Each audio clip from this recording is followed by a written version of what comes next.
Okey, əla. Salam dostlar, axşamınız xeyir bir daha.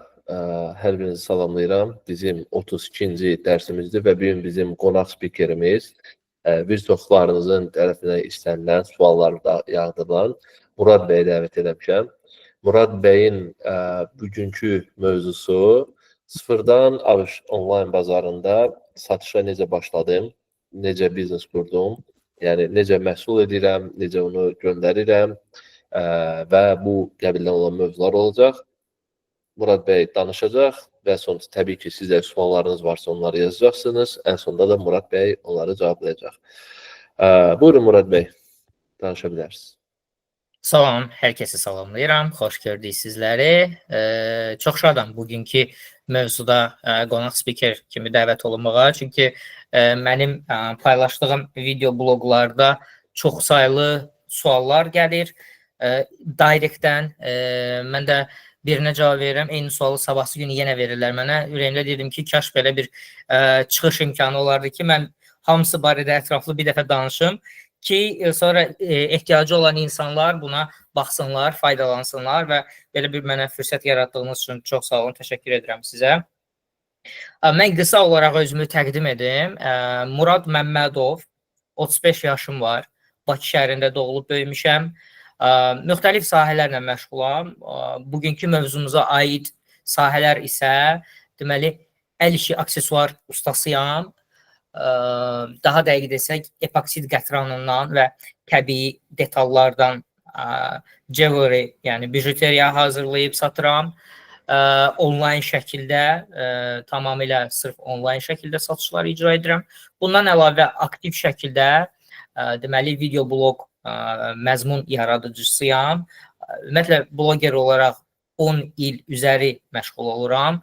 Lakin son hardasa bir 3-4 ildir bu fəaliyyətimin ən aktiv dövrləridir. Və bu qədər. Yəni mənim barədə bu qədər. Bugünkü mövzumuza dair əlbəttə. Keçək indi mənim bugün danışacağım mövzulara. Bir də Orxan bəy, mən sizdən dəqiqləşdirmək istərdim icazənizlə. Belə bir şey edə bilərik. Məsələn, mən hansısa bir topiki bitirim və soruşum ki, sırf o topikə dair suallar varmı? Yəni topik cavablandırım sualları, nəinki yığılsın axıra. Olar, elə də eləyə bilərsiniz. Bizdə normalda biraz görürsünüz ki, insan başlayır, axıra kimi danışır, sonra yığılmasın belə. Əgər sizdə topiklərə bölünübsə, topiki bitirin, deyin ki, bu topiklə bağlı suallarınız varsa, onu da buyurun. Bəli, həm elə məncə həm biraz daha interaktiv olar. Hər kəs üçün bir dənə də deyim, məsələn, əgər siz ekranı share eləmək istəsəz, eləyərsiniz. Onu mən soruşacaqdım, necə edək bir dənə bu, onu?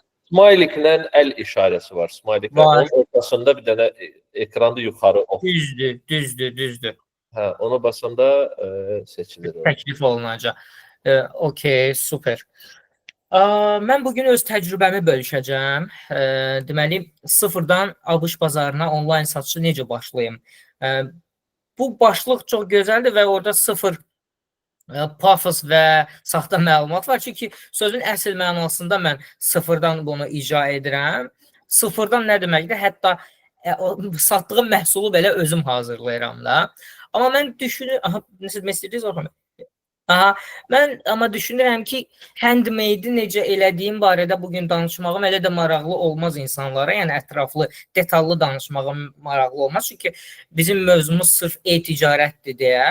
Mən onun e-ticarət tərəfini daha detallı danışmaq istəyirəm. Deməli, mən ilk növbədə amma çox qısa olaraq məlumat verib göstərmək istəyirəm ki, insanların məlumatı olsun, mən nə edirəm ki, bəlkə də tanımayanlar var. Burada deməli, mən ekranı demonstrasiya edəcəm. İndi MUA saytını göstərim, elə rahat danışım.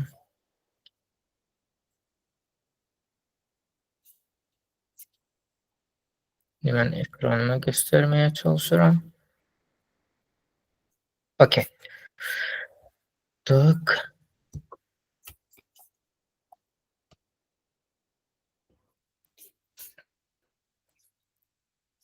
Tamam. İndi mənim yanılmıramsa mənim ekranım görünür. Bəli. Bəli. İzləyicilər, mənim hal-hazırda beynəlxalq satışlar etdiyim saytı görürlər.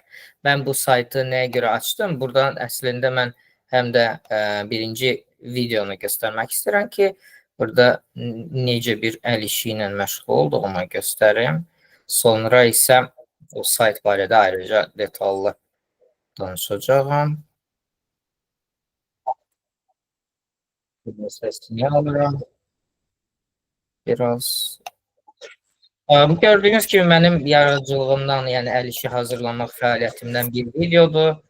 Mən necə dəniz qırağında orada görsənmir ha, Orxan bəy, mən belə gördüm ki. Yoxsa? Video, ekran screen share görünür. Hə, indi keçdi. İndi görsənir. Okey, mən onda İngilvarə tezdən başlayıram. Hə. Bu videodur, hansı ki mən orada əks etdirirəm necə Xəzər dənizindən detallar toplayıram. Həm də izləyicilər ümumiyyətlə mənim nə işlə məşğul olduğumu göstərmək üçün mən bunu göstərirəm.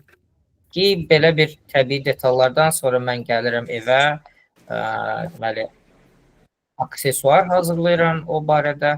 Çünki bunlar böyük falan əksəriyyət görüb gedir, mən detallı göstərmirəm də. Belə oradan buradan göstərirəm. Aha.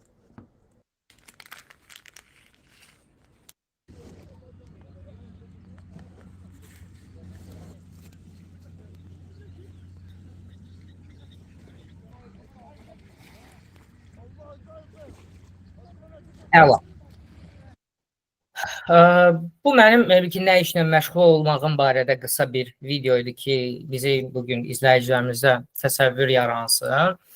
Və bu aksesuar hazırlandı, əla, mən bunu necə satıram? 2 sayt üzərindən satışını həyata keçirdirəm. Azərbaycan üçün yerli saytdır bu. Gəlin onu da mən göstərim. Ümumiyyətlə bu deməli hazırlandı əl işi, lap yaxşı. Bəs necə satılır? Okay. Baxaq, deməli.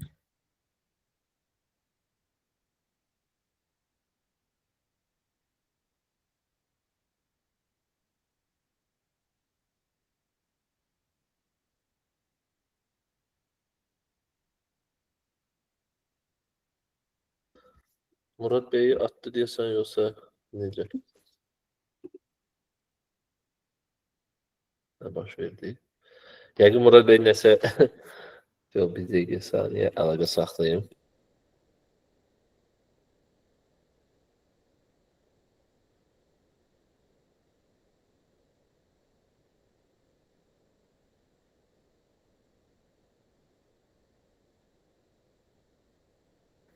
Mən niyəsə atdı bilmirəm.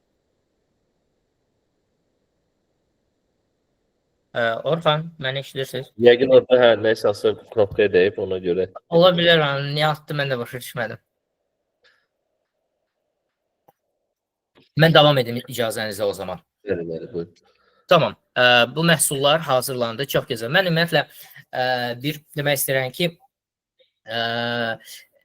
ümumiyyətlə əl işlərində yox, bir deməli bir biznesin modelləri çoxdur. Bir produkt yaradarkən də belə deyək, sənin əlində bir məhsul olarkən, bu məhsulun sadəcə varlığı bəs eləmir də. Lazımdır ki, onu insanlar görsün. Yəni adətən belə deyək də bu mövzuda birinci produkta fokuslanır insanlar, amma onu necə göstərəcəyini düşünmürlər.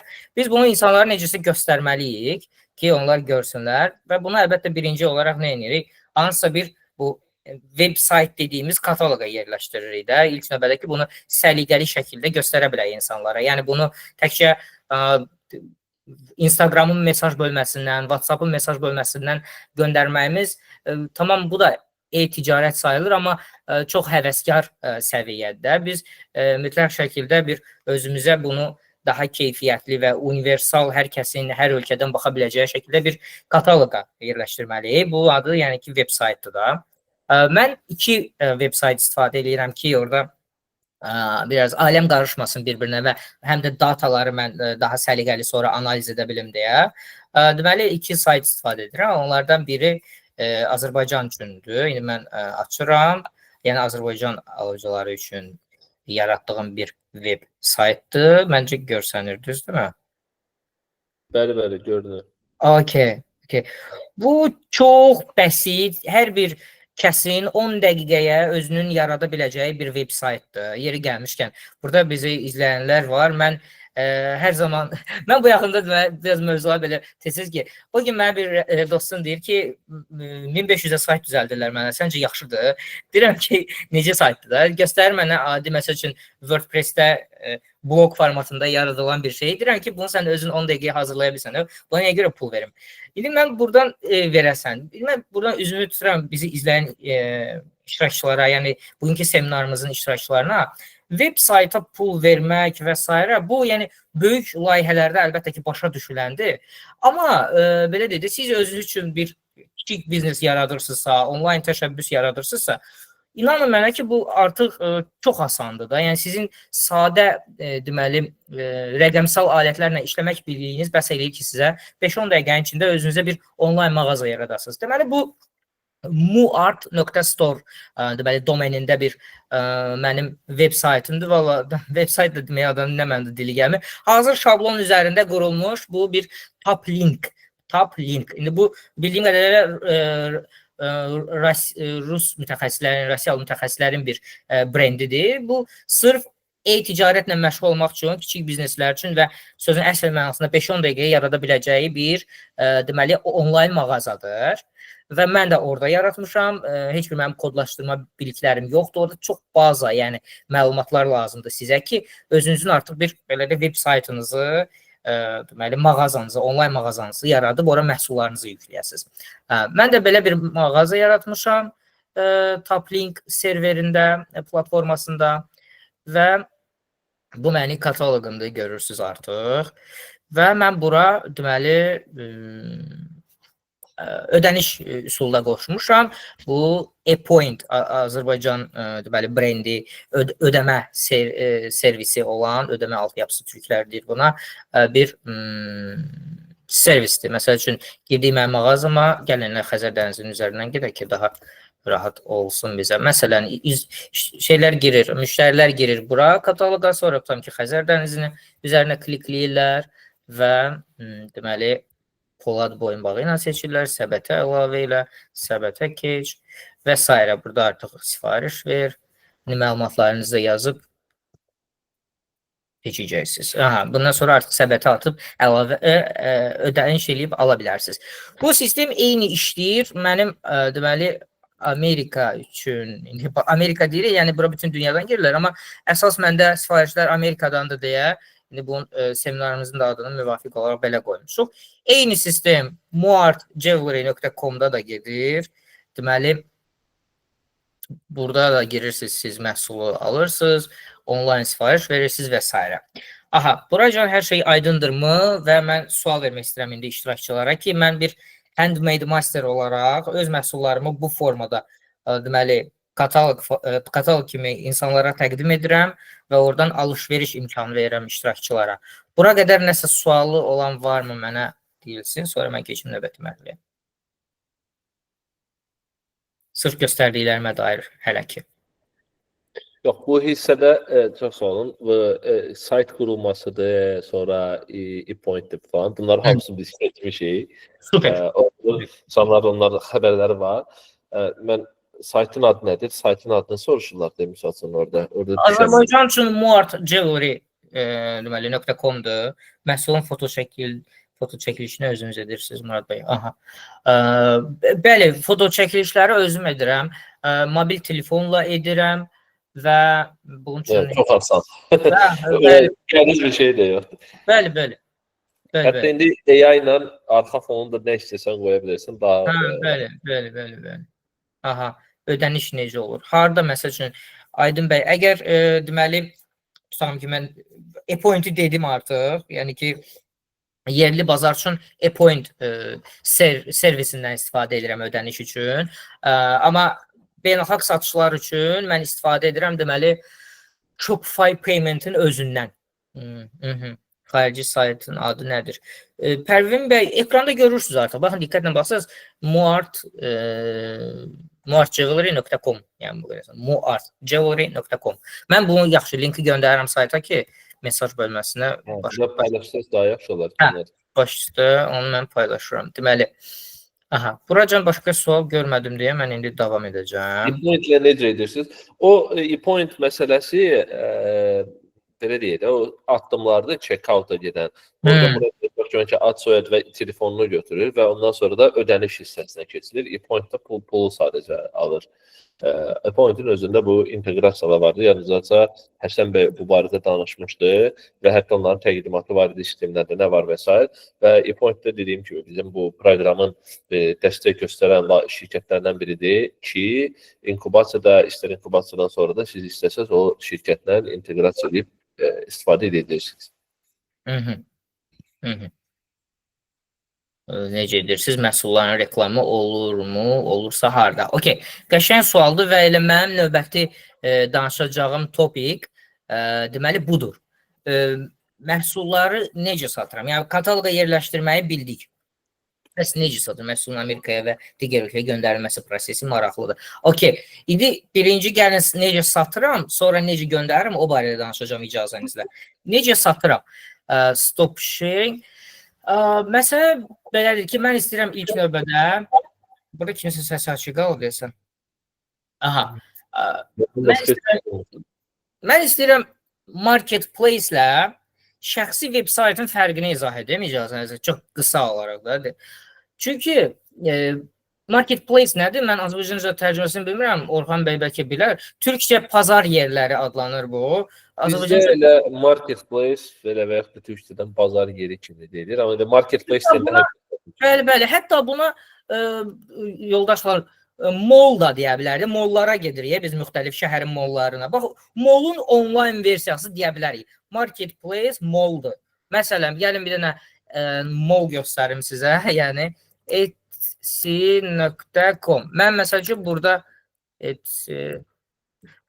burada da satmışam. İndi share eləyəcəm. Nöqtəni tapsam. Okay.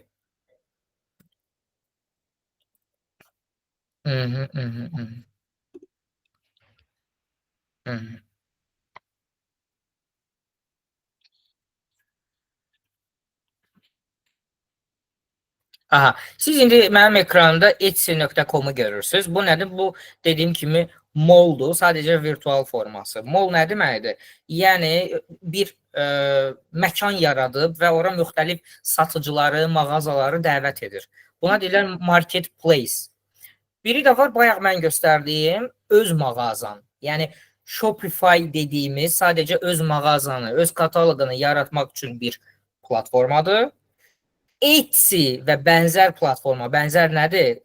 Nə bilim, eBay-dır, Amazon-dur, AliExpress-dir. Bunlar marketplace-dir. Okay? Ayıra bildik yəqin ki. Nəsə sualınız olsa bu barədə yazın. Nəyə görə mən demək istəyirəm ki, bunları ayırmaq lazımdır? Çünki əgər sən Etsy-də, mən Etsy-də də satmışam zamanında, indi satmıram hələ ki. Çünki sən Etsy ilə öz saytının, yəni Shopify-da açılan saytın fərqi ondadır ki, Shopify-da sən açdığın mağazaya özün trafik çəkməlisən. Bu nə deməkdir? Yəni ki, məhsulu yüklədin, yaxşı elədin. Bəs onu kim görəcək? Necə görəcək? Bunu sən özün təmin eləməlisən. Shopify-da mağaza açanda. Etsy-də isə mall olduğu üçün onun zaten bir ziyarətçiləri var. Sən də orada kiçik bir elə bil ki, mallın içində bir arendaya, bir icarəyə bir mağaza götürürsən. Elə təsəvvür eləyin. Etsy-də, Amazonda, eBay-də və s.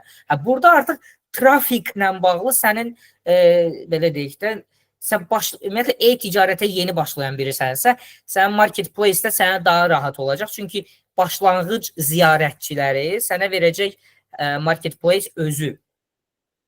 Trafiki necə çəkirsiniz? Organik olaraq, yoxsa ads olaraq? Onu izah eləyəcəm elə Murad bəy. İndi sözümü ora gətirəm yavaş-yavaş. Yəni, mənə tez-tez sual ünvanlanır ki, Shopify-da necə satım? Baxın, Shopify-da xüsusi satış strategiyası deyilən bir şey yoxdur. Yəni, Shopify olmasın, WordPress olsun və s. Sənin individual bir saytın varsa, onun satış qaydası bir dənədir. Ora trafik çəkməlisən sən özün. Yəni, ziyarətçilər gətirməlisən hardansa. İndi hardan gətirə bilərik, o barədə danışarıq. Amma Etsy-də və kartla ödəniş səhifəsi Sualları mən sonra oxuyacağam, mən indi fikrim yayılmasın deyə. Ona görə deyirdim də. Yox, yazılsın, problem yoxdur, amma sonra oxuyacağam. Mən çalışırdım oxuyum. Hə, deməli, marketplace ilə şəxsi saytın fərqini bildiyidir. Düzdür dostlar.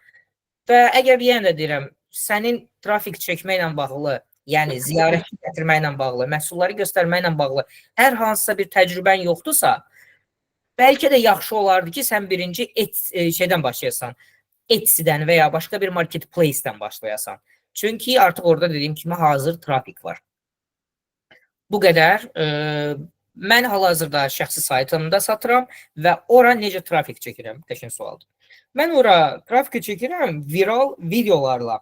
Siz artıq bayaq mənim deməli gördüyünüz YouTube-dakı videomu, amma o horizontal videodur.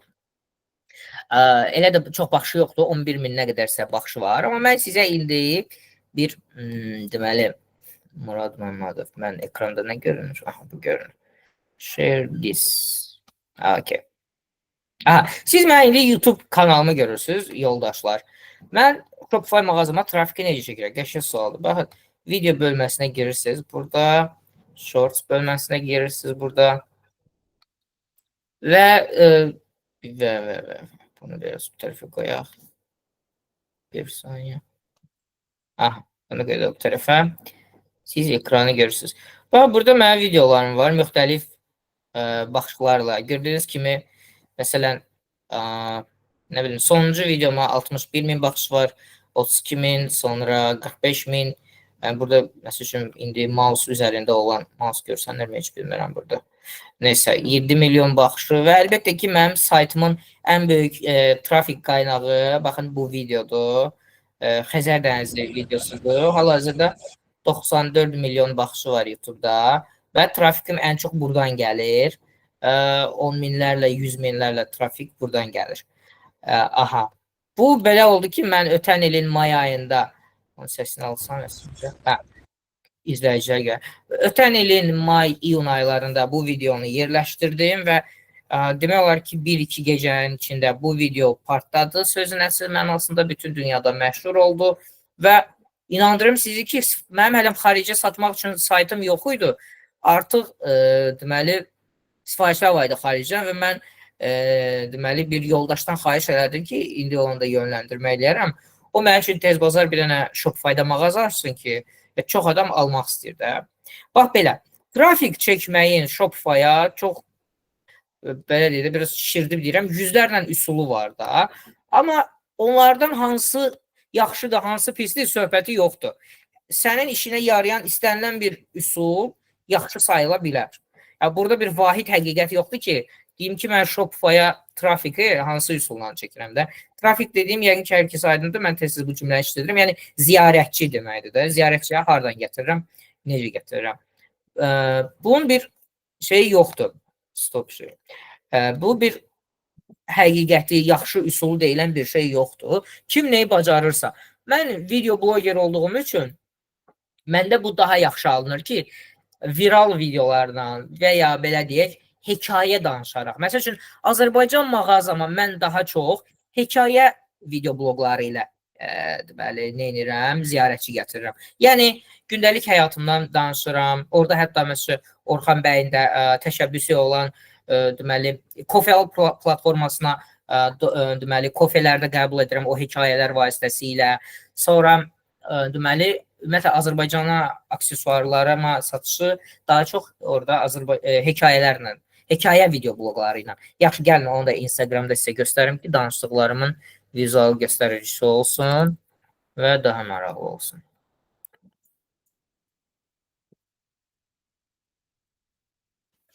Birinci profilimə gəlin ki, orada.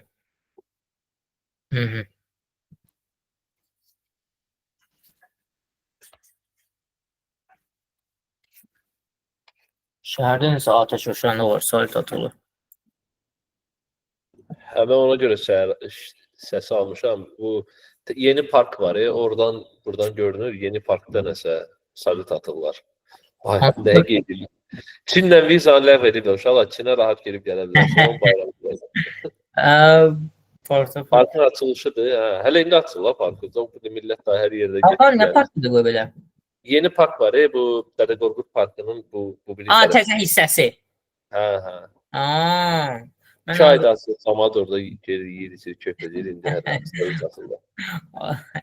Deməli, Instagram mənim səhifəmi görürsünüz, yoldaşlar. Burada, məsələn, mən sizə bir maraqlı statistika deyim. Siz mənim hal-hazırda 245 min deməli, izləyicim olduğunu görürsünüz.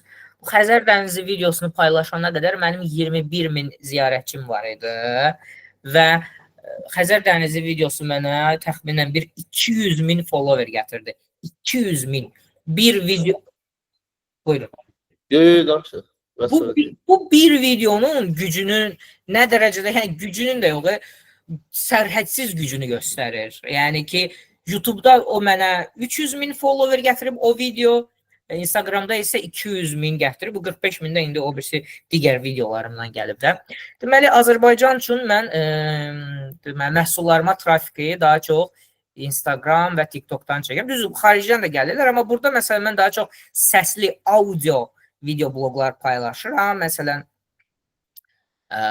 siz mənə görürsünüz. Baxın, belə ən çox verilən suallar və s.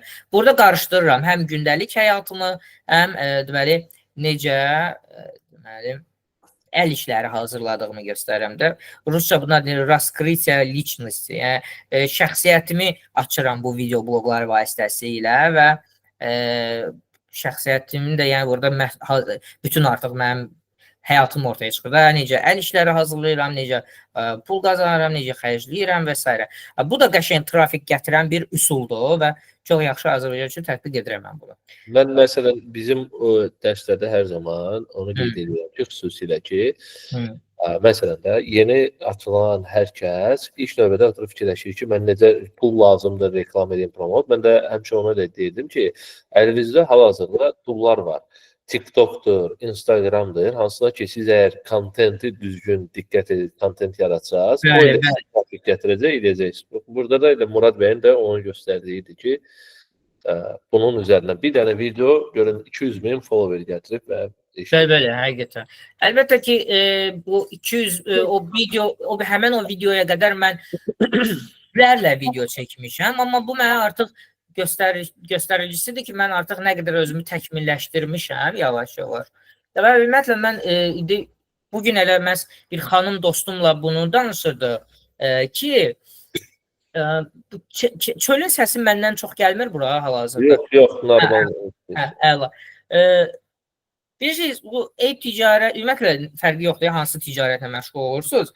Siz burada bir növ bu işin içinə girməlisiniz. Bu sizin həyatınızın bir parçasına çevrilməlidir. Yəni, mən istəmirəm burada yanlış anlaşılma olsun ki, hamı fokuslansın ki, mən bir dənə video ilə partlatmalıyam və bütün dünya mənə tanımalıdır. Burada belə bir şey, yəni, okey, mən bunu göstərirəm, amma bu demək deyil ki, mən sırf necə deyim, bu videoya qədər mən 100 dənə video çəkmişəm. Bu uğur ona görədir ki, bu iş artıq mənim həyatımın bir parçasına çevrilmişdir və mükafat olaraq və yaxud da peşəkarlığımın geri dönüşü olaraq bu video belə deyək, yüksək nəticələr qazandı da.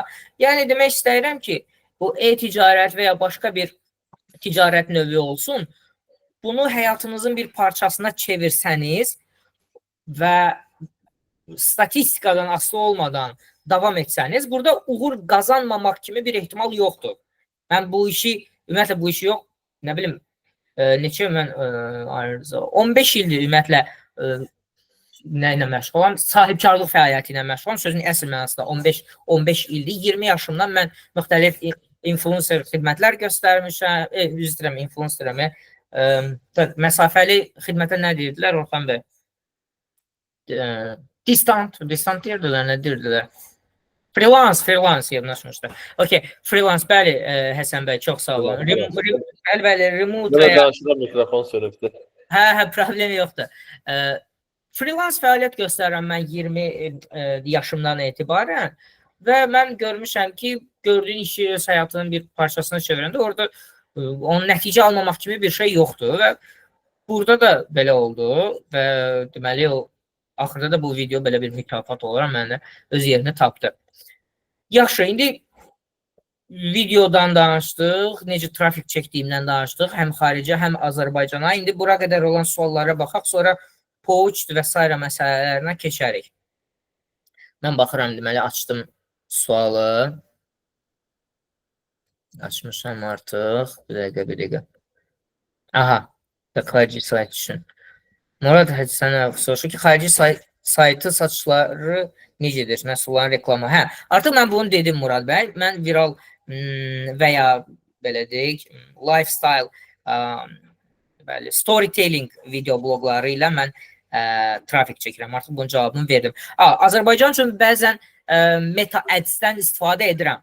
Hətta mən deyim, ötən illərdə mənim storytelling bacarığım bu qədər yaxşı olmayanda mən daha çox meta ads-ə üstünlük verirdim. Amma indi mən sizə deyim ki, çox şükür ki, mənim hekayə danışmaq bacarığım o qədər yaxşı inkişaf edib ki, mən arada meta ads-dən istifadə edirəm, görürəm ki, çox zəif nəticə verir. Nəinki mən bir dənə qəşəng hekayə danışdığım video blog. Mən sizə bunu çox səmimiyyətimlə deyirəm. İnanın mənə. Bax belə. Deməli, xarici sayt üçün bunu cavabladım. İndi Sübhan bəy yəqin ki, poçt barədə soruşub. İndi poçtu deyəcəm birazdan. Hələ ki, sayta dair baxım mən. Trafik. Cavablamışam. Murad bəy sual. Aydın bəy soruşur ki, AliExpress kimi kartla ödəniş səhifəsini yaratmaq. Bunu Orxan bəy desin, cavabladı. Asan iş deyil məncə. Neçəyə başa gəl. Bu barədə sualı cavablayayım mən.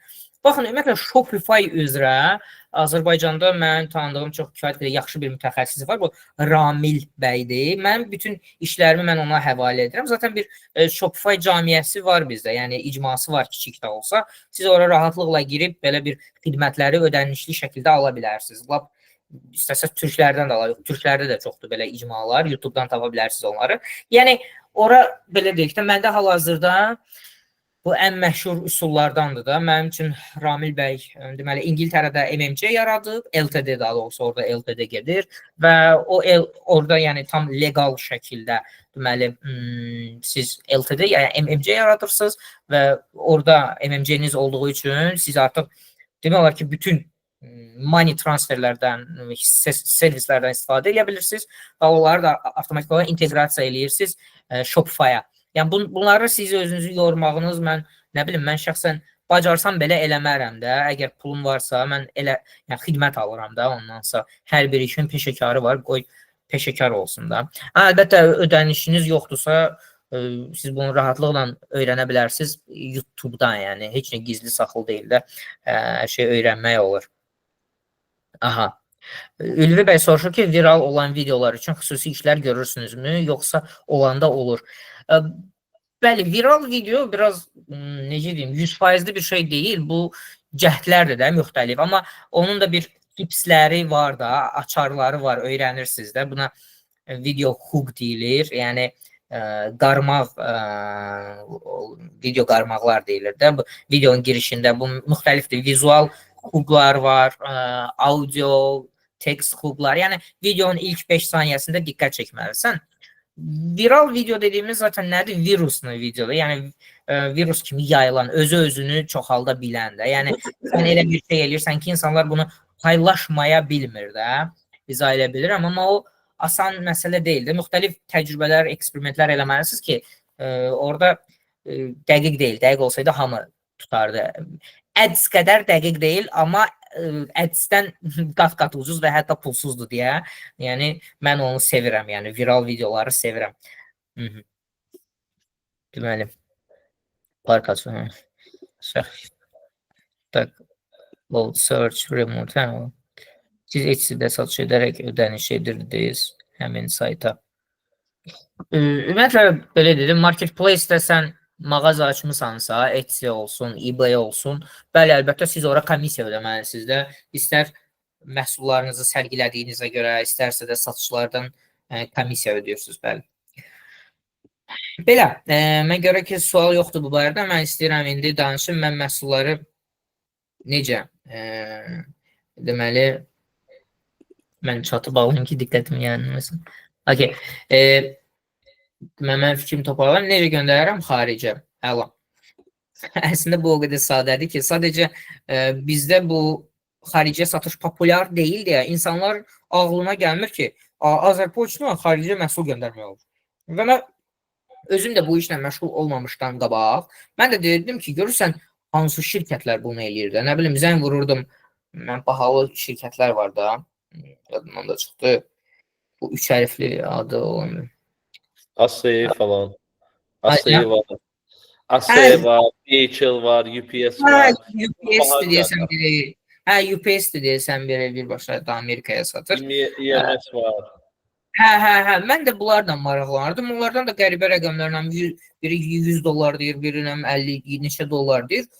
Dedim ki, yox da mən xaricə satmaq istəmirəm, sağ ol. Sonra elə necə oldusa, yəni mən artıq yəni bilməm də hardan bildim ki, yəni bunu sadəcə Azərpoçtla da eləmək olur. Əslində belə deyək də yoldaşlar, biz AliExpress-dən nəsə bir dənə balaca bir məhsul alanda, o da elə olsa öz dırnaq arası öz Azərpoçtları ilə göndərirlər də. Bizə ona görə belə gec gəlir çıxır və ucuz gəlir çıxır. Deməli, belə mən sizə izah edeyim. Orada bir-iki ölkə var ki, İraq idi biri, deyəsən İraq, biri də hansısa ölkə idi ki, bunlara göndərmək Azərbaycandan mümkün olmur. Amma qalan ağlınıza gələ biləcək bütün ölkələrə siz maksimum 15 manata, amma baxın, mən öz məhsulumun çəkisini deyirəm də, məndə aksesuardır, orada neçəsə qramdır da, heç 100 qram yoxdur da bir sözlə. Axırı ki, bir 11-15 manat arası dünyanın istənilən nöqtəsinə göndərirsiniz. Və mən sizə bir şad xəbərim var ki, inandırım sizi ki, mən özüm izləyirəm göndərişlərimi. Yəni, Amerikaya bir çox hallarda 2 həftəyə çatır. Yəni, çox tez olur. Hətta tez olur. Bəli, Orxan bəy, indi tez desən, sonra yanında mənə deyəcəklər, nə olur, bəs deyirdim, tez çatır. Amma ki, mən də özümü necə Azərpoçt özünü sığortalayır, 3 həftə, 1 ay deyir. İndi mən də özümü sığortalayıb 2 həftə deyirəm burada. Amma bir də görürsən, 1 həftəyə belə çata bilir Amerikaya da. İndi orada gömrük işləri falan gəlir, 2 həftəyə çıxır və s. Avropaya daha tez çatır Amerikadan, bu dəqiqdir. Yəni, mənim ən çox alıcı kütləm Amerikadan da hal-hazırda. Mən nə eləmişəm? Mən ümumiyyətlə bir çox möhtəşəm bu, necə deyim, e-ticarətlə məşğul olmaq istəyənlər üçün möhtəşəm xəbər və yenilikdir. Yenilikdir nəyə görə? Çünki 5-6 ay olar bu funksiya başlayıb. Siz Shopify-dakı produktlarınızı YouTube-dakı short videolarınıza tag edə bilirsiniz. Yəni, inteqrasiya eləyə bilirsiniz. Yəni, baxın, mən, məsələn, bayaq sizə göstərdim 92 milyon olan baxışı olan videom var. O videoya baxanda, Azərbaycanda o funksiya aktiv deyil, xaricdən baxanda, məsələn, Amerikadan baxanda, videonu adam izləyir, bu azmış kimi orada mənim produktumda çıxır ki, bir klikə keç bu produktu sifariş verməyə. Yəni, belə bir YouTube-la Shopify-in əməkdaşlığı var. Ona görə yəni, bu inanılmaz möhtəşəm üstünlükdür content yaradıcıları üçün. Və indi nəyə gətirən sözümü? Yəni, orada da çox Amerikadan baxan insanların, yəni, bilməm, bir çoxu alır, yəni, məndə alırlar. Və nəyə gətirirəm sözümü? Azərpoçtla sadəcə deməli 15 manata siz bir aksesuarı göndərə bilirsiniz və zaten müştəriyə əvvəlcən orada descriptionda izah edirsiniz ki, yəni məhsul neçə günə çatacaq ora və belə bir heç bir konflikt yaşamırsan. Yəni və çatmaq məsələsinə gələndə 15 təxminən statistikam məndə belədir. 15 sifarişdən biri və ya ikisi gedib çatmaz ünvana Amerikaya. Qalan hamısı çox rahatlıqla çatır. İndi yəni məndə göstərir ki, çatdığı müştərilər də məmnundur. Mən hətta bəziləri geri dönüş eləyir mənə. Yəni demək istəyirəm ki, belə bir ciddi bir bariyer yoxdur. Özümüzü qorxutmamalıyıq ki, Azərpoçtdur, nə bilim, itər, botar, baha olar, yox. Hətta yəni məndə yenə deyirəm, aksesuar da biraz ölçüsü, yəni çəkisi yüngüldür, amma orada bir yarım kiloya qədər hətta deyəsən eyni məbləğdir. Ya da neçə 100 qrama qədər. Yəni məhsul biraz daha ağır ola bilər. O problem oldu, sayta girirsiniz, orada baxırsınız qram, yəni ölçü vahidlərinə falan. Azərpoçtun rəsmi saytında siz görə biləcəksiniz bunu da. Bax belə, mən belə çatdırıram xarici ölkələrə.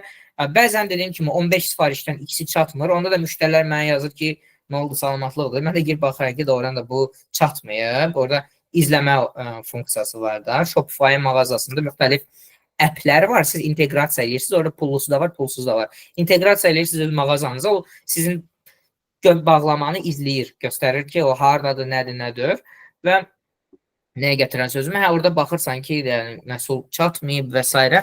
Elə olanda da mən müştəriyə təklif edirəm ki, lap yaxşı, mən sənə pulu göndərə də bilərəm, geri qaytara bilərəm ya da məhsulu təzə göndərə bilərəm. Mən sizi inandırıram ki, 5-6 belə case olub məndə yüzlərlə sifariş üzərindən. Cəmi deyəsən bir dənə müştəri demişdi ki, istəmirəm pulu qaytar. Qalanı demiş ki, təzədən göndər. Mən də yenidən göndərdim və yəni hər şey çox happy bitdi də. Yəni çatdırma ilə bağlı problem yoxdur. Yəni burada amma bir dənə məsələ var da. Yəni müştəri birincisi bunu əvvəlcədən bilməlidir. Neçə günə çatacaq? Orada siz bunu izah eləməlisiniz. İkincisi də ki, məhsulunuz o qədər dəyərli olmalıdır ki, o bunu gözləsin. Yəni unikal olmalıdır da, belə deyək də. Bax belə. Nəsə deyirdiniz Orxan bəy? Yox, şeyi paylaşmışam. Yaxşı. Yəni bu Azərpoçtun saytında var. Gidib hər kəs götürə bilər. Mən sadəcə əlavə edeyim bu çatdırma ilə bağlı. İndi hal-hazırda mənə görə qiymətlər bahadır. Hətta əvvəllər daha ucuz idi Azərpoçt. Amma indi yəqin ki, bu çox sayda, böyük həcmdə sifarişlər gedir, gəlir deyənə olur. Və bir də bilmirəm, yəqin ki, biz logistika nələrə çox danışmamışıq mövzuda. Yəni, məntiqi odur ki, normalda siz buradan bağlamağa göndərdə, bu birbaşa ilə burada təyyarəyə oturub Amerikaya və yaxud da yerə getmir. Ortada bunların müəyyən bütün poçt xidmətləri demək olar ki, bir-birinə əməkdaşlıq edirlər. Məsələn, Azərbaycandan yığılan bir təyyarəyə yığırlar da, həm Amerikaya, həm Almaniya, həm Braziliya, həm hara istəsə, Yaponiyaya da göndərənlər bağlamalar bir təyyarə ilə uçur atıram. Amerikada, Almaniyada dalın Frankfurtda onlar sortirovka olunur. Amerikaya gedəcəklər. İndi bütün dünyadan nə yığılırsa Amerikaya, Azərbaycanda daxil, nə bilim Rusiyada daxil. Onları yığırlar, göndərirlər Amerikaya, bu birisi tərəfə, yəni parçalanma o hissədə baş verir. Ona görə də məsəl üçün bağlamalarda bu cür həm çatdırma müddəti var, həm qiyməti buna görə təyin olunur. Yəni bir çox hallarda Azərpoçt qiyməti öz-özünə deyil də, bu ortada olan istifadə olunan xidmətləri, onlar da kimlərisə bu pulu bölüşdürürlər. Bu qiymət də buradan formalaşır. Hə, böyük məhsullarda ola bilər, biraz baha başa gəlsin, amma siz onu belə deyək, qiymət vizə ya daxil edəcəksiniz ya da çatdırma haqqını saytda qeyd edəcəksiniz ki, qiyməti budur, ona görə də işləyəcəksiniz. Buyurun. Bəli, çox sağ olun məlumata görə. Bəli, burada yəni hamısı şəffafdır, orada saytın özündə də tapa bilirsiniz və Orxan bəyin də dediyi kimi əvvəllər daha ucuz idi. Mən sizə deyim ki, Amerikaya 5 manata göndərə bilirdi. Yəni mən göndərmişdim. Həm Etsy-də mağazam olanda o vaxtı şəxsi sayt üzərindən satırdım hələ. Marketplace olan Etsy-də satırdım əvvəllər və belə idi, yəni 5 manatdaydı. Amma indi də sırf handmade üçün və ya belə deyək də bizim ölkə istehsalı olan məhsul üçün ya da bu yaxşıdır. Daha doğrusu bəli, yəni burada olsa məhsulun marjası yüksəkdir. Amma siz dropshipping ilə məşğul, amma dropshipping də olsa Azərbaycandan göndərmirsiniz ki, o da var da. Yəni yenə də Azərbaycandan göndərirsinizsə böyük ehtimalla siz unikal bir məhsul göndərirsiniz və marjası bunun imkan verir ki, siz 15 manata, yəni bunun deməli xərcini ödəyəsiniz. Orada elə bir ciddi problem yoxdur. Bax belə. Mən düşünürəm ki, gördüyüm iş barədə ətraflı məlumat verdim. İndi nəsə izləyicilərin sualları varsa, mən heç nə gizlətmədən hamısını şəffaflıqla bölüşməyə hazıram. Buyurun. Tamam, çox sağ olun Murad bəy. Bir dənə mən elə bu son 3 dənəsini oxuyum. Məsələn, Murad bəy, bəlkə də mənə, bilməm, bu sualı oxudunuz yoxsa sizə sualım logistika haqqında. Amerika sifariş bir ay gelib çatır, maksimum müştəri razı qalırmı? Amerika bazarı sürətli çatdırma sevir, səhv eləmirəmsə öncədən təşkilə. Bunu məndə danışdıq, izah elədik. Azərbaycanın bir ay getmir o deyil. Burada Orxan bəy, bir dənə icazənizlə əlavə edim. Yəni, belə bir şeylər var ki, stereotiplər də, video blogları, Amerikalılar tez çatmağını istəyir, öyrəşiblər, 2 günə, 3 günə, 5 günə. Burada yenə də məhsuldan çox şey asılıdır. Əgər siz, yəni, onsuz da alan adam görür də haradan alır, nə alır. O adam başa düşür ki, bu Amazon deyil. Sən ona Amazon vədi onsuz da vermirsən. Bu bir. İkincisi ki, yenə deyirəm, sənin produktun, yəni məhsulun unikal olandan sonra o adam səni 2 ayda gözləməyə hazırdır. Bunu real həyatda təcrübədə sınlayan biri kimi deyirəm mən sizə ki, sizin məhsulunuz unikal olsa, zaten unikal olmasa mən sizi məyus eləmək istəmirəm, satmağınız çətin olacaq. Çünki uzağa gelməyədə mənim elə özümün 10 dənə əl işi aksesuarım varsa, onun biri ikisi ən çox satır. Onlar da hansılar? Ən unikal olanlar. Yəni Videoda şey yığanlar. necə?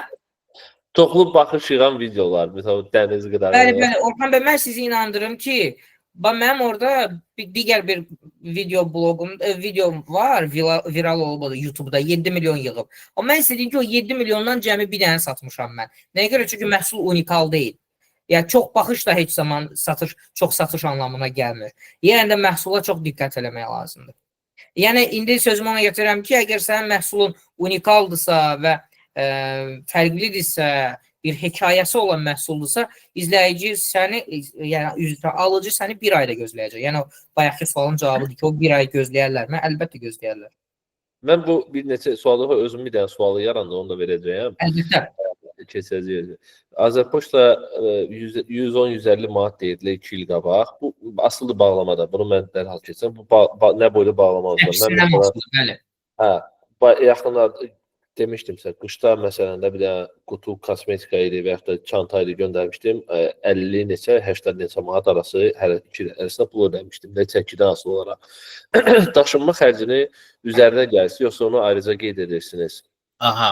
Bu e-ticarətdə ən populyar bir biclik deyim də buna, biclik və life hackdır da bu ki, sən çatdırılmanı pulsuz göstərirsən hər zaman. Onu elə öncədən məhsulun üzərinə gəl, yəni ki, məhsulun 50 manatdırsa, onu avtomatik olaraq 60 manat elə, amma çatdırılmanı pulsuz dinən. Çünki insanlar sevinirlər. Pulsuz hissəsini daha çoxu bilir ki, daşınma xərcimin içindədir. Amma pulsuz sözü onu cəlb edir. Yəni check-out da gəlib orada 15 manat da əlavə çatdırma haqqı görəndə dedi, yox eləmirəm. Amma onu seçməyi daha üstün tuturlar.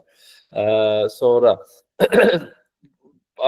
Elnur bəy soruyor, Azərpoçta məhsulu göndərəndə yolda etsə onda necə olur? Normalda bu adətən tracking nömrə verirlər, ondan şey elə bilər, amma itəndə nə baş verib məsələn, o halda müştəri nə şey edir? Aha. Məhsul bəli məndə 2-3 dəfə itib və 4-5 dəfə itib, amma yüzlərlə uğurlu satışın yanında bu mənim üçün gözə görünmür deyə mən onun arxasıca düşməmişəm. Amma prosedur belədir ki, orada disput aça bilirsən Azərpoçta və yəni spor açırsan, necə AliExpress-də sən məhsul qane eləməyəndə disput açırsan. Bax, Azərpoçta da belə disput açırsan, onlar araşdırırlar, amma bunun müddəti uzundur da, yəni Nəticədə tapılır. Nəticədə bəlkə tapılmayacaq falan. Yəni bayağı bir uzundur. 2-3 ay deyəsən çəkir də bunun axtarışı. Ciddiyəm ha yəni. Yəni mən birisi, müştəri nə edirsə, məsələn mən sifariş elədim, amma mənim bağlamam gəlmədi, şikayət edirəm sizə. Ona təkrar pulsuz göndərirsiniz, yoxsa pulunu qaytarırsınız? Necə olur? Bax Orxan bəy, burada mən istəmirəm şey eləyim ki, mütləq şəkildə bu e-ticarətlə məşğul olanların boynuna bu anlayışı qoyun məcburi. Çünki mən başlayıram ki, bəzən insanlar yəni maddi sıxıntısı ola bilər də və ya sıfır büdcə ilə başlaya bilərlər. Amma burada mənim bu şəxsi mövqeyimdir ki, sən ticarətlə məşğul olan birisənsə, burada sən pula xəsislik eləməməlisən də. Yəni ki, üzr istəyirəm ifadəmi, müştəri ilə dirəşim, deyim ki, yox, problem məndə deyil, necəsə bunu belə eləyək. Mən elə olanda heç uzatmıram, təzədən göndərirəm. Yəni heç müştəridən nə artıq pul istəmirəm, nə də bir şey. Bunu öz cibimdən təzədən qoyub göndərirəm. Birincisi, ona görə ki, yəndirəm, mən 15 dənə sifarişimdən ikisi belə ola bilər və zaten o digər 13 sifariş bunu kompensasiya edir artıqlaması ilə və həm də ki, burada mənim marjam da mənə imkan verir bu hərəkət eləməyə. Ona görə e-ticarətlə məşğul olanda mütləq bu məqamları nəzərə almaq lazımdır. Yəni, sən bir məhsul sənə maya dəyəri, məsələn, 5 manata başa gəlirsə, sən onun üzərinə 2 manat qoyub satsan, əlbəttə ki, sən belə bir problem yaşayanda onu təzədən öz cibindən göndərə bilməyəcəksən. Müştəri ilə az qala əlbəyaxı olacaqsan ki, necə mən təzədən cibimdən bir 7 manata qoyum göndər, 5 manat, o eləmir. Ona görə burada qiymət tənzimləməsini düzgün eləmək lazımdır. Gərək yəni, açıq ürəkli olasan özünə qarşı və məhsulu yüksək dəyərləndirməyi bacarasan, güvənəsən məhsulla. Yəni, sanki maya dəyəri 5 manatdırsa, amma sən onu bir 100 manatlıq təqdim eləməyi bacarmalısan. Yəni, ümumiyyətlə bu e-ticarət, dropshippinglə məşğul olsan belə, yenə də belədir də. Yəni sən Çindən alırsan bir məhsulu nə bilim 5 manata, onsuz da 5 manatlıq kimi təqdim eləmirsən ki, onu bəzəyirsən, düzəyirsən, qəşəng video çəkirsən ya da nə bilim arxa fon dəyişsən, olsa 100 manatlıq halına gətirirsən də. Yəni ki, marjanı düzgün tutmalısan həmişə və orada mən şəxsən öz mövqeyim budur ki, mən öz cibimdən xərcləyirəm əgər məhsul itəndə. Çünki müştəri ilə konflikt yaşamağa dəyməz. Bir 5-10 manat. Mənfi rəylər yaxşı idi. Əlbəttə ki, sonra məsəl üçün hər bir halda sən yəni müxtəlif məhdudiyyətlərlə qarşılaşa bilərsən də. Yəni ödəmə sistemində məhdudiyyət yaşaya bilərsən. Ümumiyyətlə marketplace desənsə, yəni Etsy və digər bu bazar yerlərindəsənsə, orada var ki, üzrə yəni səs-küy tonunu da qaldırmamalısan, dərhal bu sənin mağazanı bağlaya bilərlər. Shopify-da öz mağazanda biraz rahat, sərbəst danışa bilirsən, amma yəni mən tövsiyə edirəm ki, burada müştəridən ikinci dəfə ödəniş tutmağa dəyməz. Orada bundan əvvəlki dərsdə sırf onu göstərmişdik ki, mənim öz başımıza gəlmişdi. Yəni zatsa mən bir ara Stripe işləyirdi Coffee-alda. Sonra mən sizə izah eləmişdim, yoxsa yox, böyük bizə bir də fraud hal olmuşdu, disput açmışdılar. Yəni oğurluq kartla məsələn kimsə Türkiyədən girib eləmişdi və ona görə də həm biz boyunca aldıq ki, tamam da bu dondurmuşdu onsuz da Stripe həmin $20. Onu geri qaytaracaqdı. Biz də dedik ki, hə düzdür, bu bizə lazım deyil. Bizə $15 da bizə əlavə cərimə elədilər ona görə. Ona görə dedim, belə şeylərdə həqiqətən də, yəni disputa həqiqətən onun üçün asılıdır ki, siz göstərəsiniz, həqiqətən siz məhsul göndərmisiniz yoxsa yox, bunların üzərindən, yəni sonra problem olmasın. Və təbii ki, məhsul göndərəndə Azərpoçt olsun, onun çekləri, mən məsələn gelib məhsullarımı göndərəndə məndən gelib çatmışdı ölkəyə, amma onlara gelib çatmamışdı və yaxud da biri getmişdi, qapını döymüşdü, yox idi. Mən onlara demişdim ki, gəlib də məhsul, məndən çeki zadı istəmişdilər və mən göndərmişdim, ondan sonra rahatlığına refundu eləmişlər. Belə bir hallar var. Klient siqdə prav əslində deyil, amma klientə belə bir növ hörmət eləmək lazımdır ki, o da sizə müsbət rəy yazsın. Öz biznesin xatirinə gərək yəni biznesdə ümumiyyətlə xəsislik qəbul olunmazdı, mən deyərdim. Burada deməli 3 dənə də sual var. Üzürlü sayın bir daha soruşuram. Sizin özünüz üçün yaratdığınız saytın adı nə idi? Bunu 2 dəfə, hətta yuxarı scroll eləsəz orada görərsiniz. Burada paylaşıb, biraz yuxarı daxil. Və mən necə yarada bilərəm? Siz necə yarada biləcəyinizi əslində biz keçmişik onu, öyrətmişik, təlimlərimizə baxsaq, orada hamısı göstərilib və inkubasiya proqramında da biz onsuz da bunu bir yerdə elə biləcəyik. Belə də ki, Shopify var, WordPress var və digər belə toollar var, hansılar ki, biz onları onsuz da ödənişsiz hamısını sizə təqdim eləyəcəyik. İstanbul bəy soruşur, gömrük və vergi xərclərini haqqında danışa bilərsiniz mümkündə? Yəni, gömrük və vergi məsələləri necə həll olunur? Vergi məsələsi necə həll olunur? Mən ümumiyyətlə dediyim kimi, Azərbaycanda necə həll olunur? Heç nə. Onsuz da mağazaya mən onlayn ödəməyə yerləşdirmişəm. O da birbaşa mənim VÖ-nə bağlı biznes hesabıma bağlıdır. O ödəniş sistemi, yəni belə deyim, müştəri Azərbaycan mağazasına girib, məhsul alanda o pul birinci e-point-ə keçir də, yəni bildiyimiz kimi. E-point də onu mənə birbaşa ya da debet kartıma, şəxsi kartıma vermir onsuz da. O mənə VÖ-nə bağlı biznes kartıma köçürülür və orada da hər şey şəffaflıqla rahat hesablayıb vergisini ödəyirəm. Can sağlığı, xoşbəxtlik. Xaricə də satışda da deməli, mən dediyim kimi İngiltərədə artıq MMC yaratdığım üçün LTD, zaten o vergini də mən ora ödəyirəm. Və burada da illegal bir şey yoxdur, hamısı qanunidir. Nəyə görə? Çünki hətta Azərbaycanla deməli Britaniya, Böyük Britaniya arasında bir saciş var ki, ikili ödəmədən, nəsə vergi ödəmədən azaddır. Bunun yəni hətta mən maddəsini, sənədə linkini də tapmışdım bir ara. Ki, yəni bir adam, məsələn Azərbaycanlı İngiltərədə vergi ödəyirsə, Azərbaycanda da həmən gəlirin vergisini ödəmək məcburiyyəti deyil. Və ya hansısa bir İngilis Azərbaycanda vergi ödəyirsə, öz ölkəsində də vergi, sırf həmən satışa görə vergi ödəməyə məcbur deyil. Yəni, ümumiyyətlə ödəməməlidir. Yəni, bu qarşılıqlı bir müqavilə var. Yəni, ona görə çox rahatlıqla mən vergimi orada İngiltərəyə ödəyəcəm. Ödəyirəm də. Orada çox asan və rahat, yəni çox simvolikdir orada. O qədər böyük məbləğlər olmalıdır ki, sən ciddi rəqəmlər ödəyəsən də. Böyük məbləğlər olmayınca, Azərbaycan üçün böyük məbləğlərdir, amma onlar üçün kiçik idi deyə orada vergi azdır. Yaxşı yadıma saldı. Gəlir mən də maraqlanım görüm növbəti ödəniş. Evet, orada mən bildiyim qədərilə səhv etmirəmsə Şotlandiya və müəyyən şeylərdə açdıqda ümumiyyətlə vergi sıfırda aşağıdır. Sadəcə indi müəyyən xərclər var. Amma orada da bəzi diqqət eləsi məqamlar var. Bir çox adam onu eləmir. Sonra da problem yaşana bilər. Ümumiyyətlə vergi məsələsi belə deyim də dostlar. Siz bir biznes, bunu hər dəfə biz deyirik, canlı görüşlərdə də bu söhbət olur, tez-tez deyirik. Siz əgər bir biznes eləyirsə, pul qazanmaq istəyirsə, fərqi yoxdur. Siz muzlu işləsəniz də yenə də vergi ödəyirsiniz. Yəni mən bilirsiz yoxsa yox. Maaş alanda sizin maaşın bir hissəsini deyirlər, sizə tamam 2000-3000 maaş verirəm. Sonra amma gələndə görürsünüz ki 200.000 sizə gəlmir. Orada neçəsə 20%, 30% yoxdur o pul. Onlar hamısı vergi ödənilir. Siz biznes görəndə də sadəcə sizin azlıq şirkət alır orada verir. Beləsə biznes görəndə siz poliboma yenə də sizə pul gələndə apart son 20%-ni dövlətə vergi ödəyirsiniz ki, bəli mən işlədim, burada vergim və s. Yəni vergisiz, rüsumsuz belə bir şey yoxdur. Bunu ağzınızdan çıxardın. Bunu eləyəcəksinizsə də bir gün eləyəsən, 2 gün eləyəsən. Biraz böyümək istəyəndə görəcəksən ki, yox olmur. Məcburi gələ bundan işləyəsən.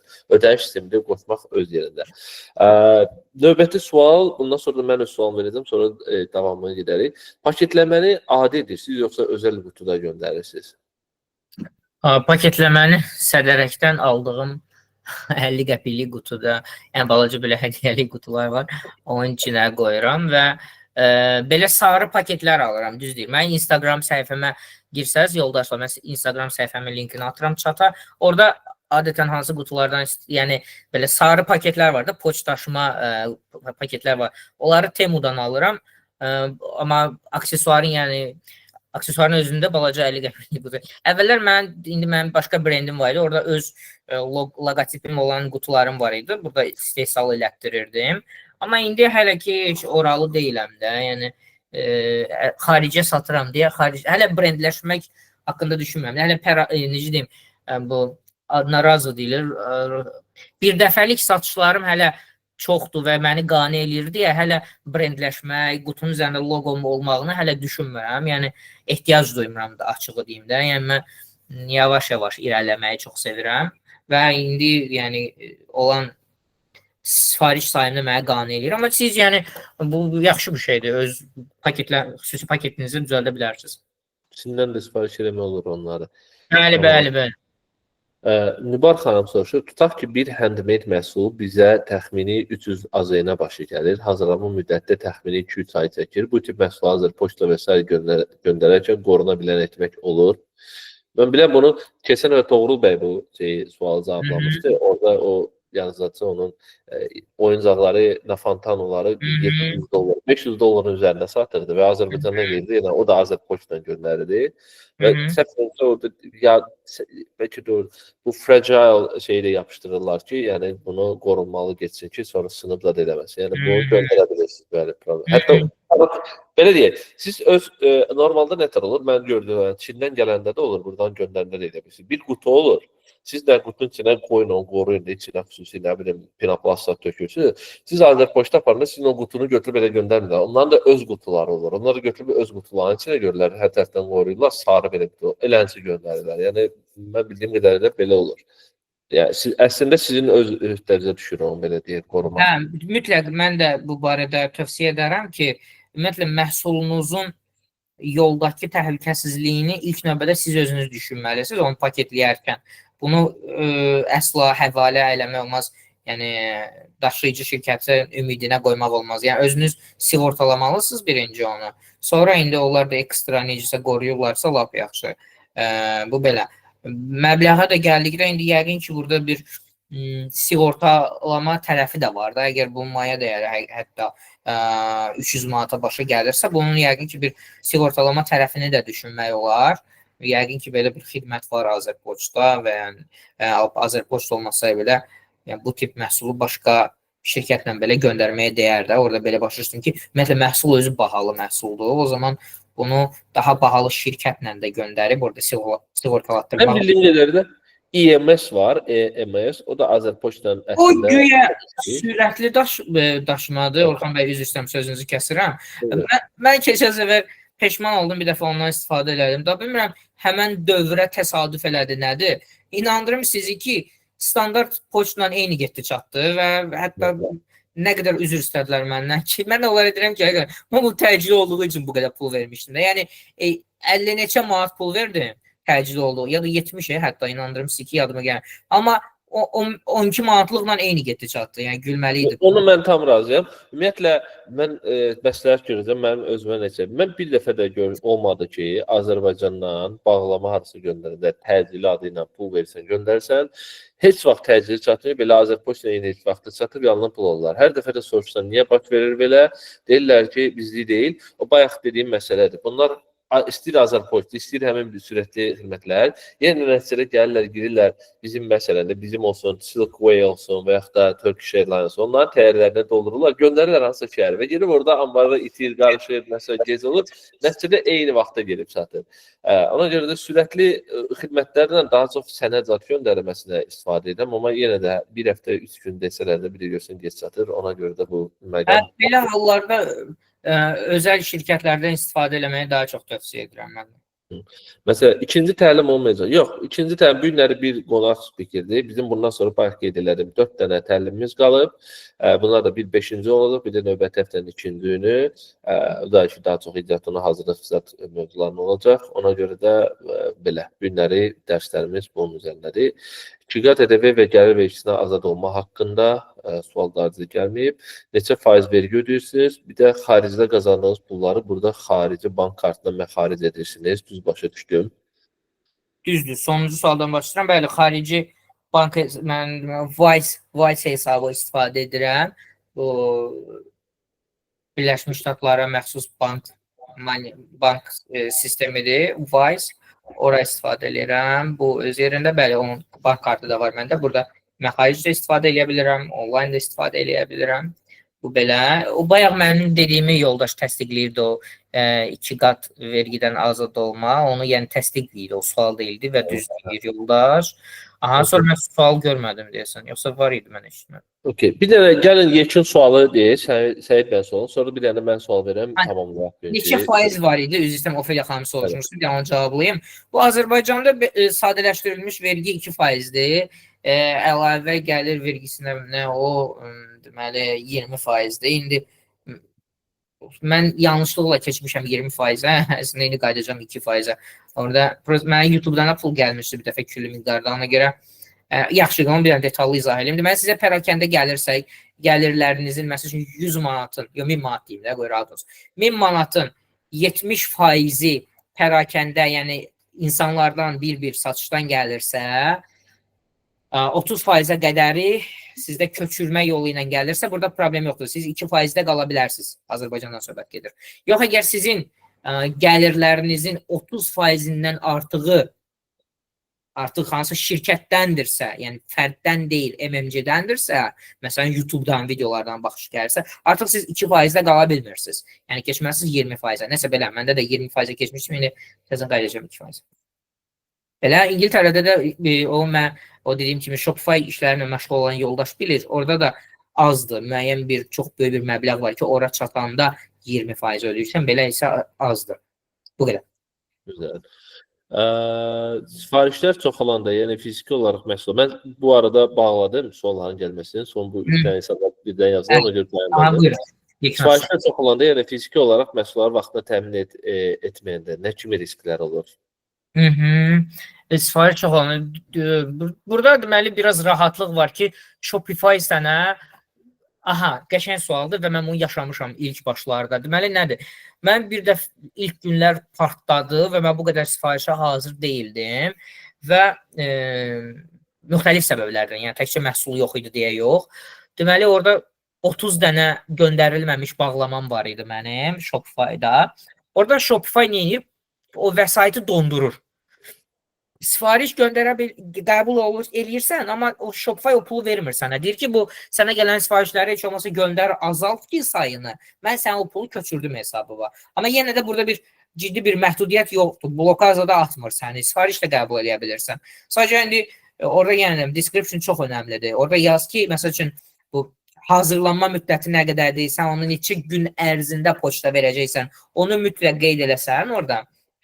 Müştəri gözləyəcək, problem yoxdur. Amma çalışmalısan ki Shopify üzərində özün sifariş, yəni individual olaraq sayt işlədirsənsə, orada çalışmalısan ki, tez-tez göndərirsən və orada tracking number var, axı izləməyə kodu var. Onu sən ora müştərinin sifarişi ümumiyyətlə necə icra olunur Shopify-da? Bağlamayı göndərirsən, Azərpoçt sənə izləmə kodu verir. O izləmə kodunu götürüb sayta yerləşdirirsən və orada sayt başa düşür ki, aha, bu məhsulu göndərdi. Sən o kodu Azərpoçtdan alıb ora vurmayınca o göndərilmiş sayılmır və avtomatik olaraq sənin üzərində yük kimi qalır və onda dediyim kimi pulu saxlaya bilir. Həmən bağlamaların pulunu saxlayır. Shopify gözləyir ki, sən göndərərsən, azalsın yükün, onda verir o pulu sənə. Çox gözəl. Azərpoçt müştərinin qapısına çatdırır, yoxsa Amerikada başqa bir çatdırma şirkətinə verilir. Bunu mən bayaq izah elədim. Yəni Azərpoçt qəbul edib ötürür və ortaq şirkətlər olur. Amerikaya gəlirsə onları aparırlar, verirlər, təhvil verirlər orada USPS-ə. Amerikanın USPS sonra çatdırır. Yəni hər ölkənin öz Azərpoçtu var. Amerikada da USPS-dir. Onlar qəbul edir, onlar çatdırır. Düzdür. Mən istəyirəm ki, onlar da heç yaxşı çox işləmirlər. Elə bilərsiniz ki, onlar mükəmməl işləyir. Onlar da yəni elə də yaxşı işləmir.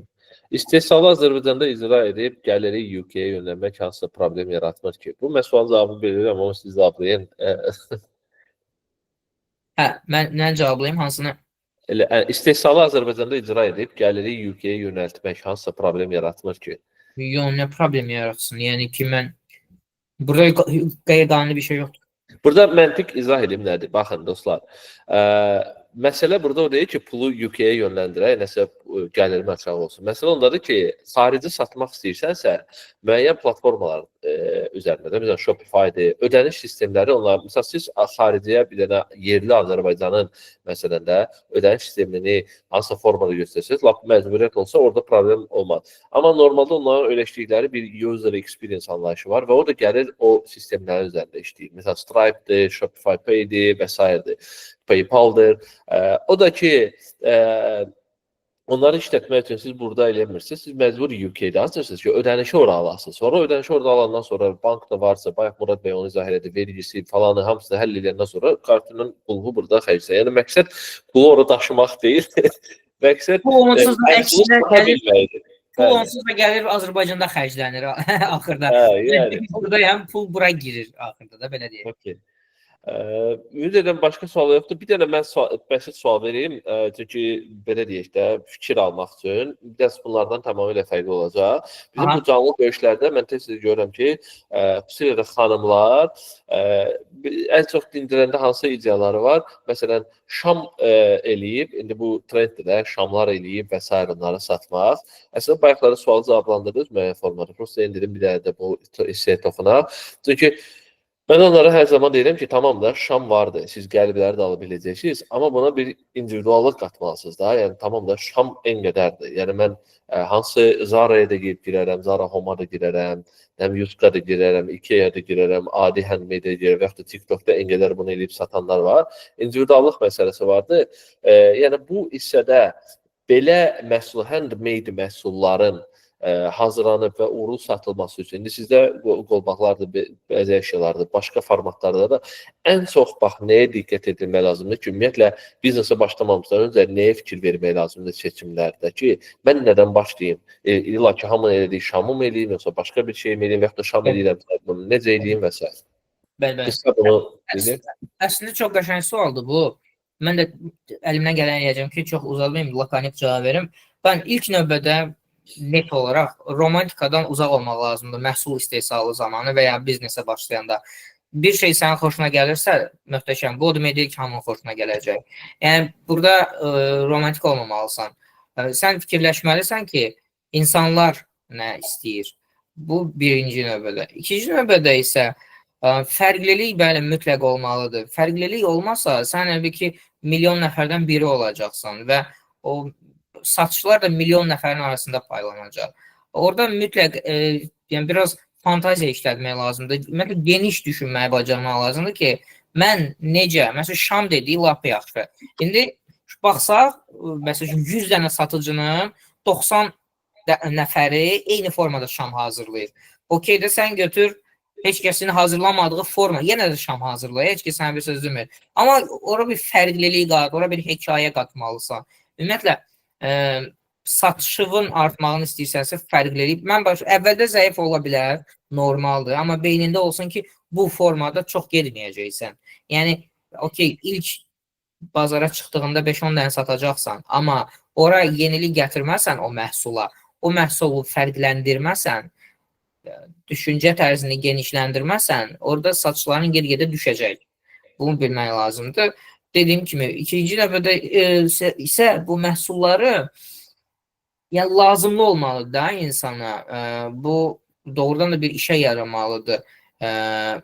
Çünki belə deyək də, bax, mən prosta istəmirəm o isti müştəri, soyuq müştəridən danışım. Orada biraz söhbət çox uzanacaq. Sadəcə elə onda bunlarla yekunlaşdıraq ki, mütləq bazar öz segmentin üzrə məsələn şam hazırlayırsan, super. Birincisi araşdırmaq lazımdır ki, ən çox satılanlar hansıdır? O tərzdə hazırlamaq lazımdır. Okey də şamların da fərqi var. İkincisi isə hətta onun da üzərinə biraz öz fantaziyanı qoymaq lazımdır. Bax, bu mütləqdir. Bu qədər. Çox sağ ol, çox sağ ol Murad bəy. Belə yoldaşlar, biz bugünkü görüşün də, təlimin də sonuna gəldik, çatdıq. Hətta lazım olandan şimdi 20 dəqiqə, 21 dəqiqə artıq getdik. 10 dəqiqə, 15 dəqiqə artıq getmişik. Ümid edirəm hər kəs maraqlı oldu və suallarınız var idisə, bu suallarınıza cavabları tapdınız. Murad bəy, indi mən expose eləmək istəmirəm. Yəni Instagramda vardı. Yəqin oradan da olsa müraciət edib yaza bilərsiniz. İndi bəlkə də bəxtə dəstək də ola bilərsiniz. Sual olsa məmnuniyyətlə cavablayaram. Amma ümumi suallarda mən bir çətinlik çəkirəm. Shopify-da necə satım çox ümumi sualdır da. Daha konkret sual olsa mən cevablaya bilərəm. Bəli, mən yenə bu təkrar olsa da deyirəm. Dostlar, baxın, əlimizdə hal-hazırda heç vaxt yəni bu günə qədər, bəlkə bundan sonra daha yaxşı olacaq, amma bu günə qədər heç kəsin əlində olmayan pullar vardı. Sosial media və TikTok kimi unikal bir şey vardı. E-ticarət üçün həllər təsəvvürlə pulsuzdur. Biz 10 il, 15 il bundan qabaq onu bir dənə qurmaq üçün çox əziyyət çəkirdi. Hal-hazırda pulsuzdur. Yəni sağa sola dönürsən, hamı e-ticarət həlli verir. Ödəniş sistemləri qoşmaq da yəni çox asandır. Burada Azərbaycanda oturub Amerikada, İngiltərədə də şirkət açmaq rahatdır. Hər şey Azərbaycanın özündə belədir. Evinizdən çıxmayaraq kompüterin arxasında oturub siz şirkət də aça bilirsiniz, bölüm də ala bilirsiniz, bank hesabı da aça bilirsiniz, ödəniş sistemində qoşula bilirsiniz, logistika ilə də partnerlik, əməkdaşlıq edə bilirsiniz. Yəni bunlar hamısı asandır. Üstə gəl də bunun üzərində də bir süni intellekti də qatanda bizim Cəfər bəy də o barədə danışmaq. Süni AI pulları da, yəni pulsuzundan tutmuş pullusuna kimi hər şey var. Qatıb mix eləyəndə çox möhtəşəm işlər görmək olur və Murad bəy də bunların bir sübutlarından biridir ki, bunu eləmək mümkündür. Yəni sadəcə olaraq hərəkət eləmək lazımdır, test eləmək lazımdır. Yəni illa ki bu gün alınmayacaqsa 1 ay sonra olacaq, 3 ay sonra olacaq, amma siz öz yolunuzu tapıb gedəcəksiniz. Çox sağ olun Murad bəy, bir vaxtınızı ayırdınız. Bu video dərsi də qeyd edirəm, zaten paylaşacağım, sizə də paylaşaram. Bizim dostlar da zaten sabahları gün ərzində, gün sonuna paylaşımı edəcəyəm. Minnətdaram, gecəniz xeyrə. Sağ olun, uğurlar hər kəsə. Sağ olun.